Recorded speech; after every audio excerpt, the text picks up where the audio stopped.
It's been 6 months since we first started our series on child deaths across the United States, starting with a few cases that made news in our own state of Maine. Today, we have some updates for you on the cases that we covered previously in June, and other cases of children being harmed that occurred more recently. So just this week, a 3-year-old child overdosed on heroin in Brownfield, Maine. Brownfield, Maine is a small town on the New Hampshire border right by Freiburg, which is where one of the biggest fairs in Maine takes place. I was just there. But thankfully, this toddler is expected to make a full recovery. So the child's mother, 29-year-old JOSSELYN Henry, had left her unattended in a room at their Main Street apartment. And when Henry returned to check on her daughter, the child was unconscious from ingesting heroin that was left within her reach. Thankfully, the child was taken to Bridgeton Hospital where staff were able to save her life. Henry was charged with endangering the welfare of a child and unlawful possession of scheduled drugs. Child Protective Services were notified, but there hasn't been any information released on whether or not any action will be taking place against JOSSELYN Henry. Yeah, parents, please keep medicine, drugs, whatever, out of the reach of children. This happens more often than you think. It does. And I'm not even just talking about illicit drugs, just anything. Keep it out of the reach of kids. When I was 1 year old, I almost died because an older relative was taking care of me and they found me on the bathroom floor completely downing a bottle of blood pressure pills. And thankfully I threw it all up because I wouldn't be here. Yeah, you weren't even taken to the hospital. No, I wasn't, but I digress. In another sad case, 21-year-old Ashley Malloy of Oakland, Maine called 911 on the afternoon of November 2nd to get help for her 14-month-old son, Carson, who was pronounced dead after arriving at Inland Hospital in Waterville. Police said the cause of death has not yet been determined. However, after a preliminary investigation, police procured a search warrant for the home they shared and found fentanyl, methamphetamine, and crack cocaine, as well as over $2,000 in cash. The estimated value of the drugs seized was roughly $700,000. Malloy was charged on November 4th, 2021, with Class A aggravated trafficking and Schedule W drugs. She was arrested and released on unsecured bond. So it doesn't actually say why Carson died, but I am going to go ahead and assume maybe he got into drugs as well. That's the rumor. That is the rumor. So let's give some updates from the last episode. So 35-year-old Jessica Trefethen of Stockton Springs. You may remember her from our thumbnail, the last Maine child case. She pleaded not guilty in the death of her 3-year-old son, Maddox Williams. Trefethen was charged by police in June with depraved indifference murder after an autopsy showed Maddox had suffered a fractured spine, bruises on his arms, legs, belly, and head, as well as bleeding in his brain, a ruptured bowel, and other injuries. She was also indicted on the same charge in July by the Waldo County Grand Jury. Trefethen, accompanied by her attorney Caitlin Smith, responded to the questions posed to her by Justice Robert Murray. He asked if she understood that, if found guilty, she could be sentenced to as long as life in prison, to which she responded that she did. Maddox's grandmother, Sherry Johnson of Stockton Springs, also was charged in the aftermath of his death after allegedly concealing Trefethen's whereabouts from police. It's been nearly 4 months since Trefethen, who has 5 children, brought Maddox to Waldo County General Hospital in Belfast, Maine. She told emergency room staff that he had been knocked down by a dog leash and kicked by his 8-year-old sister. But Maddox wasn't breathing when he got there, and hospital employees were unable to resuscitate him. The cause of his death was determined by the Maine Medical Examiner's Office to be multiple blunt force trauma that was inflicted non-accidentally. Trefethen, who disappeared for a few days after her son's death, later told police that Maddox had been knocked down by a puppy and had fallen off a trampoline as well. But again, the medical examiner's office told detectives that all the boy's injuries could not have been caused by falling off a trampoline or being knocked over by a dog. Maddox also had 3 partially healed abrasions on his face and forehead that were covered with temporary stick-on tattoos. He also had deep tissue bruising in his buttocks and was missing 3 teeth from what appeared to be at least 2 different events. So I don't think it takes a rocket scientist to understand, reading the description, hearing the description of this, this was caused by abuse. Yeah, we had some folks comment prior that, everyone should be deemed innocent until proven guilty. And, folks might be very surprised this could have been an accident, but this does not, and I reiterate, not sound like some sort of accident. No, it doesn't. Children are fairly resilient when it comes to falls or, let's say, getting knocked over by a puppy. They don't break bones and get their teeth knocked out, and just the amount of trauma. Especially off a trampoline. Right. The number of times I can count as a teenager or a kid watching one of my friends fall off a trampoline in a way that would probably cripple an older adult. It's hard for me to think that this type of damage, these types of injuries, came from falling off a trampoline or being run into by a dog. I just don't buy it. No, I don't either. So 36-year-old Ronald Harding of Brewer was charged with manslaughter in his infant child's death. Assistant Attorney General Leanne Robin told Superior Court Justice William Anderson that the baby, who was not named in court, died from being shaken violently. She also said that the infant's mother saw what happened to the baby while in the father's care. Harding, who has no criminal history, was not asked to enter a plea to the charge because he had not yet been indicted by the Penobscot County Grand Jury. A trial is not expected to be held before the next year due to the tremendous backlog of criminal cases stemming from the curtailing of court activities during the pandemic. Harding called 911 on Memorial Day to report that his infant was unresponsive and not breathing. The baby was taken to Northern Light Eastern Maine Medical Center in critical condition, and unfortunately was pronounced dead the following day. 2 days later, police arrested Harding. Justice Anderson set bail at $3,000 cash and ordered that Harding have no contact with his wife or children under the age of 12. 3 older children who are not Harding's are with relatives in northern Maine.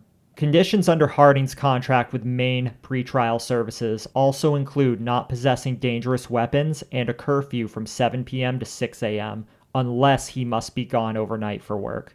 And if found guilty, honestly, I don't think he's going to do much time. Unfortunately not. And if this surprises you, take a look at previous incidents of parents killing their children.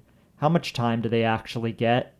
I can't think of one who did life in prison. I'm sure it's happened, but it's rare. It's very rare. He's only going to get a few years, if that. If that.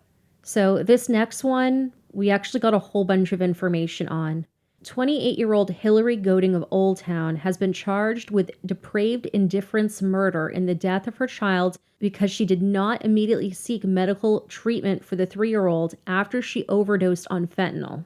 At approximately 10:45 p.m. on June 4th, paramedics with the Emergency Medical Services in Old Town responded to a call at Hillary Goding's residence located at 149 Center Street, where they found her daughter Haley unresponsive. The child was transported to Eastern Maine Medical Center in Bangor for treatment, but she was pronounced dead 2 days later.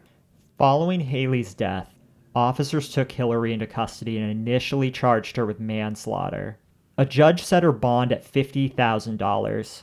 The bond was later revoked after police said she called a potential witness in the case at least 12 times while she was being detained at the Penobscot County Jail, and she was hit with an additional charge of violating the conditions of her release. An autopsy performed on Haley determined that her cause of death was a brain injury that was consistent with an opioid overdose, and a toxicology report said that a urine sample screened at the hospital confirmed that the child had fentanyl in her system. Officers reviewed surveillance camera footage from Goding's apartment complex and provided a rough timeline of the events that took place on June 4th, which appear to indicate that Hillary spent approximately 20 hours carrying around Haley's limp and lifeless body before she placed the call for medical assistance. At approximately 4 a.m., a woman can be heard crying inside of Goding's apartment. Moments later, Hillary emerges from the apartment carrying Haley, who is described as limp, and exits the building.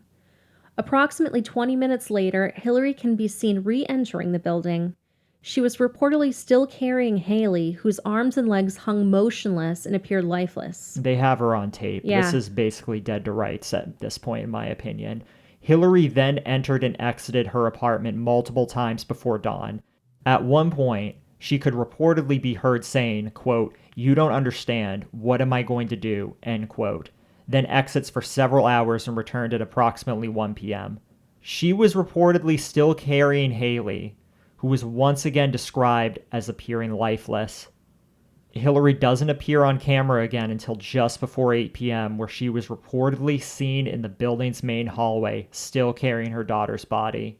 Phone records allegedly show that Hillary did not place the call to 911 until 10:48 p.m. And I guess we should mention, if you're wondering if this is potentially a postpartum thing, wait till you hear this next part. So Hillary reportedly told police that she thought Haley had ingested heroin, which often contains varying amounts of fentanyl, after the child got into a plastic straw that Hillary used to take the drug. She allegedly said that Haley's behavior then began to change, so she put the child to bed. She told police that as she put her down, Haley's breathing became raspy.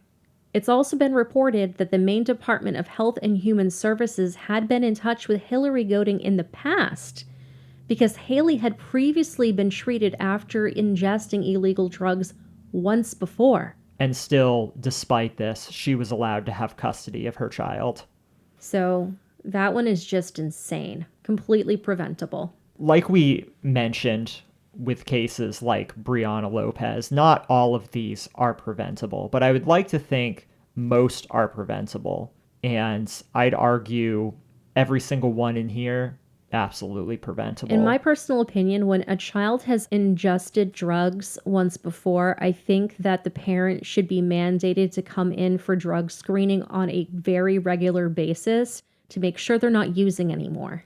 Not to mention be mandated to go through some sort of rehabilitation Absolutely. program. It's not even a matter of personal choice for an adult. It has to do with the safety of a child that doesn't know any better. Say what you will about people using drugs or whatever your opinion on that is, but now when you have a child that's dependent on you, that doesn't know what they're getting into, there needs to be some sort of accountability in order for you to protect them, in my opinion. So we'll have more updates for you as, more information comes in regarding these cases. All of them are still obviously pending. I'm sure there'll be more in the news that we can share with you as it comes up. And their trials probably won't be until next year, just given the speeds of the courts and everything.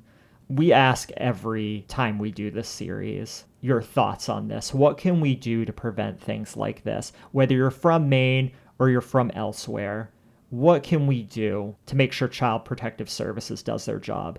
What can we do to prevent things like this from happening? I never, growing up, ever heard of a child overdosing on heroin. Not in my teenage years, not even in my 20s.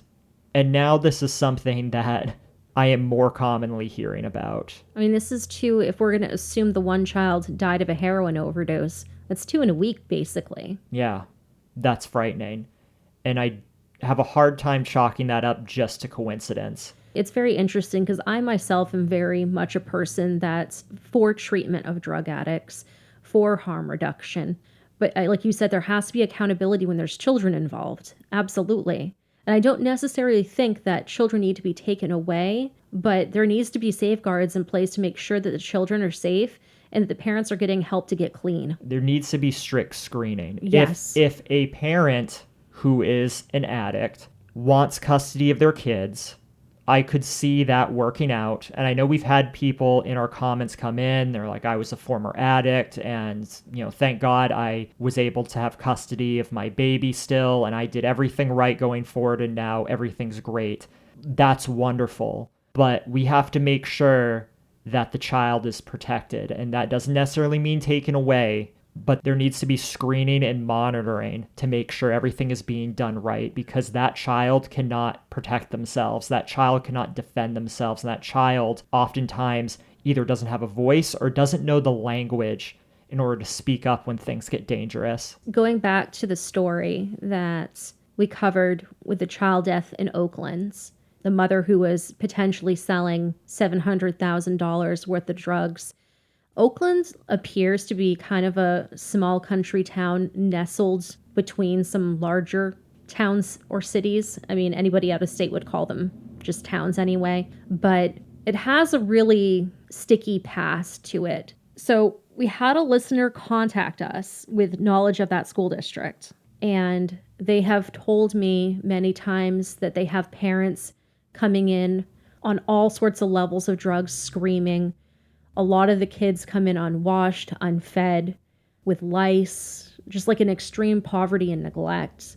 And down the street from the school, a couple years back, there was a humongous mass murder that happened. Somebody came in and killed everybody in the house, and I believe it was over drugs, in front of a toddler, and then left the toddler there with the dead parents. So the fact that there was someone there selling almost $1 million worth of drugs, this doesn't surprise me. I mean, especially in an area where some people barely make $1 million in their lifetime. Even when I was in high school in the aughts, we had kids bringing in Oxycontin and things like that they stole from their grandparents, parents, you name it, because it was more prevalent then. And even still, our school was not considered to have a drug problem, even though I felt it was pretty rampant in our school. And the more rural schools out in Western Maine, Northern Maine, people would talk about those places as being drug havens. And I'm not exaggerating at all. When you get further into rural Maine, there is not much else to do other than drugs. Yeah, it's just really weird how within about 20 years it went this way, because it used to be a better school district, I'll just put it that way. It's a very strange dichotomy there, because I briefly went to school there my senior year in the Oakland area, and you have rural poverty and you have rural wealth, and there isn't much in between. I was like the strange kind of outsider. There's a big gap. And so where I went to high school, which was Levitt Area High School in Turner, this is a place that outside of the Lewiston-Auburn area, but still close to one of the bigger cities, and I use that term loosely, but it is considered a city. And there was definitely a gap there as well. Yeah, but it wasn't as drastic as what you're talking about, because we had more access to decent paying jobs where we were in driving distance. Yeah, it's very interesting. So you went to Levitt. The first part of my senior year, I went to Messalonskee. That's the school district up there. But it went from, kids who drove Range Rovers to school and went skiing every weekend to kids in beat up cars and trailers. And we all know areas like that everywhere, but the problem is that this happens, and now we have these drug cases like you've highlighted, and parents not really taking care of their kids. And these areas, especially when it's very rural Maine, just become forgotten. Add on top of that an overworked, understaffed Child Protective Services. It's just a recipe for kids falling through the cracks. It is. Like the amount of work that they have to do in the school system to kind of support the children because parents don't take care of them is insane. Do you know if all these kids are remote or back to school or some combination between the two? I think know they're every back school... to school. Okay. I think a lot of schools in Maine and probably around the country have situations where they get sent back and forth, but from what I understood, they're mostly back in school. So if there's another thing I could ask all of the listeners, besides sharing your stories and your thoughts in the comments section, it's to share this video with somebody else who would appreciate it, because if any of our previous child episodes are any clue, this is going to get deranked by YouTube. Our comments are going to get turned off a lot, and this is just going to get hidden in search features. So if you appreciate this, please share this with someone who likes it. Like and subscribe. These things go a long way to help us. We also have a very wonderful group of people who've gone that extra step to support us on Patreon. I'll show them right now, as well as Levi, our highest tier Patreon supporter. Levi There's this lovely wonderful picture right now. And if you too want to support us on Patreon, patreon.com/The Misery Machine, to get access to all of our secret episodes, our secret Discord and Snapchat groups, as well as a postcard. Maybe it's haunted. It probably is. It probably is. Patreon.com/The Misery Machine. Every dollar we get from Patreon Patreon goes back into the podcast, which we're trying to get a camera right now to do more video episodes. And if we had a camera, you would see that Chitin has been on my lap for most of this recording. Unfortunately, I cannot show you Chitin, who's cradled like a little baby on me. But until next week, We love you. we love you. Bye. Bye.